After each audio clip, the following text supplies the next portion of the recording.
नमस्कार मेरे दोस्तों मैं आपको आज बताऊंगा कि हम किस प्रकार से पैसों का आसानी से हम उसका साधारण ब्याज और चक्रवृद्धि ब्याज निकाल सकते हैं कैलकुलेटर से। ज़्यादा माथापच्ची की बात ही नहीं है दोस्तों, बस आप इस वीडियो को पूरा देख लेना। तो सबसे पहले हम 2 लाख का 18 महीनों का साधारण ब्याज निकालेंगे। फिर दोस्तों हम निकालेंगे 1,75,000 का 3 साल का चक्रवृद्धि ब्याज, फर्स्ट सेकेंड और थर्ड ईयर का। तो चलिए दोस्तों अब हम शुरू करते हैं। आप आपको मैं अच्छी तरह से समझाऊंगा और अगर आप इस वीडियो को पूरा देखोगे तो आपको बिल्कुल अच्छी तरह से समझ में आ जाएगा। तो चलिए सबसे पहले 2 लाख का हम 18 महीनों का ब्याज निकालते हैं। तो इसके लिए हमें करना क्या है, 2 लाख अपने कैलकुलेटर में टाइप करो। उसका दोस्तों कितना प्रतिशत ब्याज निकालना है। ब्याज तो हमेशा 2% ही लगता है ना दोस्तों। तो हमें 18 महीनों का निकालना है। तो पहले 1 महीने का निकाल लेते हैं। तो 2 लाख का 2% निकाले 1 महीने का, तो 2 लाख फिर इंटू दबाकर 2, फिर उसमें दोस्तों भाग दे दो 100 का और बराबर को दबाओ 4,000 आ गए। ये मतलब हो गया दोस्तों 1 महीने का ब्याज। तो अब हमें करना क्या है, 18 महीनों का निकालना है। ठीक है, अब हमें इंटू 18 कर देना है दोस्तों इस 4,000 को। तो ये 18 महीनों का ब्याज हो गया कितना, 72,000। मतलब दोस्तों 2 लाख रुपए का 18 महीनों का 72,000 रुपये ब्याज हो गए, 2 रुपये सैकड़े के हिसाब से। तो अब हमें टोटल रकम कितनी देनी है उसको, 72,000 तो ब्याज प्लस मूल रकम जो 2 लाख थी वो। तो 72,000 प्लस 2 लाख रुपए।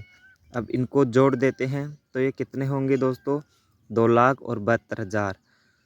तो हमें अगले आदमियों को 2 लाख रुपए का ब्याज 72,000 सहित 2,72,000 देना है 18 महीनों में। ये देखिए दोस्तों 2,72,000 हो चुके हैं। ये तो साधारण सा ब्याज था, इसलिए हमें इसमें दोस्तों ज़्यादा दिक्कत नहीं आई। लेकिन जो हमारा दूसरा सवाल है, 1,75,000 का 3 साल का चक्रवृद्धि ब्याज, इसमें दोस्तों थोड़ा टाइम भी लगेगा और आपको समझने में थोड़ी दिक्कत भी आएगी। लेकिन अगर आप समझोगे तो आप आराम से समझ जाओगे दोस्तों। तो हमें वही पहले हम 1 महीने का ब्याज निकाल लेते हैं। तो चलिए 1,75,000 अपने कैलकुलेटर में टाइप कर लो, इंटू 2/100। जो भी आंसर आएगा वो 1 महीना का ब्याज होगा। ये देखिए दोस्तों 1,75,000 का 2 रुपये सैकड़ा के हिसाब से 3,500 रुपये 1 महीने के हो चुके हैं।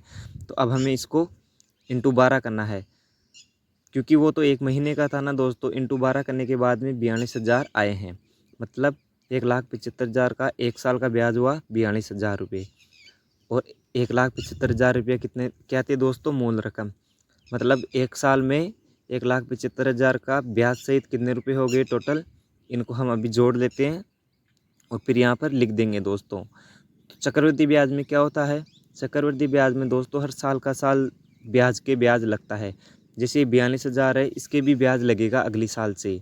1 साल तक कुछ नहीं लगता, अगले साल से लगता है। तो ये देखिए दोस्तों टोटल हो गए हमारे पास 2,17,000 रुपये। ठीक है, 1 साल में 2,17,000 हो चुके हैं। अब निकालेंगे हम दूसरे साल का। तो अब दूसरे साल का निकालने के लिए हम 1,75,000 में ब्याज नहीं लगाएंगे दोस्तों। जो ये 2,17,000 हुए हैं ना 1 साल बाद में, इस इसके ऊपर ब्याज लगेगा, वही 2 रुपये सैकड़े के हिसाब से। तो ये मैंने यहाँ पर 2,17,000 यहाँ पर लिख दिए हैं। और प्लस अब हम इसके आगे ब्याज निकालेंगे इसका 1 साल का, वो लिखेंगे। तो यहाँ पर कैलकुलेटर में हम टाइप करेंगे 2,17,000 इंटू 2, क्योंकि हमें 2 रुपये सैकड़े के हिसाब से 1 महीने का वो ब्याज निकालना है ना। फिर भाग 100। ये देखिए दोस्तों 4,340 1 महीने का आ चुके हैं। अब इसको इंटू 12 कर दे, क्योंकि 12 महीनों का निकल जाएगा, मतलब दूसरे साल का। तो ये कितने हुए, ये हो गए दोस्तों 52,000 और 80 रुपये। ठीक है दोस्तों, ये दूसरे साल का ब्याज हो गया है 52,080 रुपये 2,17,000 का। तो अब 2,17,000 में 52,000 और 80 प्लस करेंगे, क्योंकि तीसरे साल का हम तब ही निकाल पाएंगे जब इन दोनों को जोड़ेंगे और जो रकम आएगी उसके ब्याज लगेगा तीसरे साल में।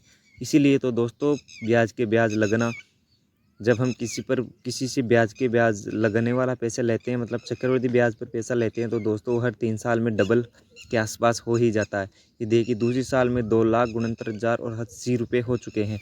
अब हम तीसरे साल का निकालेंगे। तो यहाँ पर पहले मैं 2,69,080 रुपये लिख देता हूँ।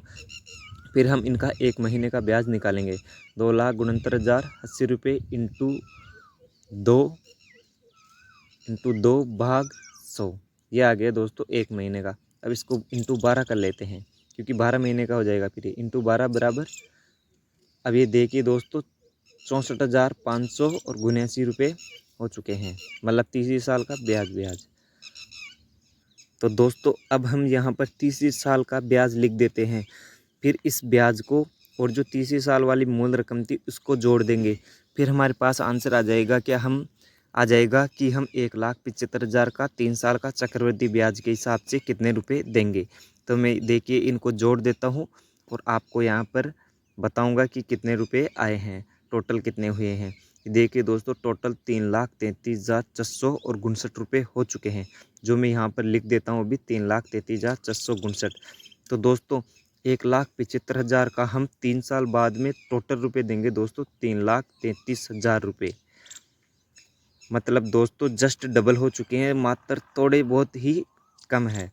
इसीलिए तो दोस्तों चक्रवृद्धि ब्याज पर जब हम किसी से पैसे लेते हैं तो वो हर 3 साल में डबल हो जाता है, इसीलिए बोलते हैं वो थोड़ा बहुत ही कम रहता है।